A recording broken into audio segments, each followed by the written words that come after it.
Sonia avait 28 ans quand elle et son compagnon ont décidé d'avoir un enfant. Ils s'étaient projetés, ils avaient tout préparé, mais au bout de quelques mois, les effets secondaires de la grossesse de Sonia se sont estompés.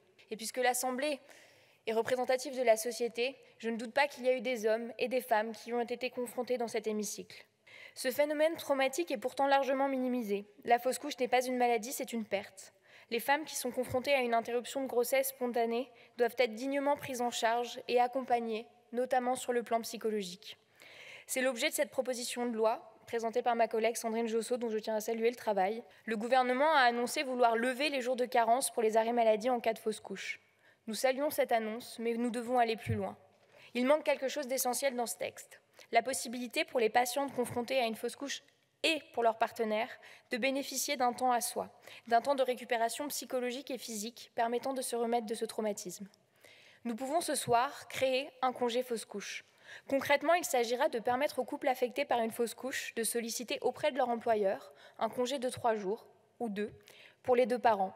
Instaurer un congé fausse couche permettra par ailleurs aux patientes qui le souhaitent de ne pas dépendre de leur médecin pour y avoir accès.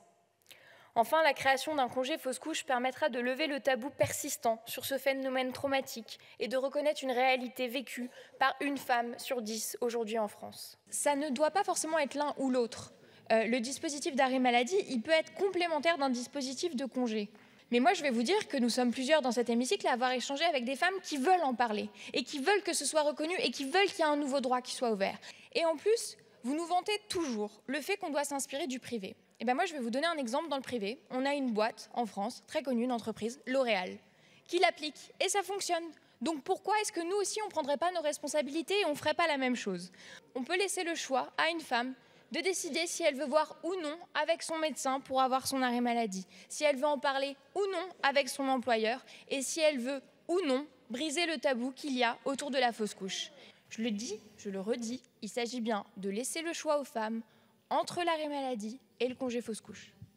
Merci Madame la députée. Et moi j'aimerais vous interroger, chers collègues, ce soir en vous demandant, est-ce que vous serez fiers en sortant d'avoir refusé le congé fausse couche à cause d'un argumentaire du gouvernement auquel nous avons répondu?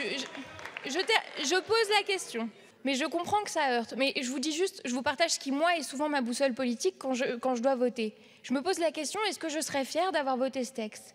Il n'y a pas de volonté de faire de la politique politicienne, on veut juste être collectivement sur un texte qui est important. La parentalité de ce congé fausse couche, elle ne nous reviendra pas. Et ça ne nous intéresse pas. On est simplement là pour faire avancer les droits des femmes et je sais que vous êtes nombreux à partager ce constat dans l'hémicycle. Merci.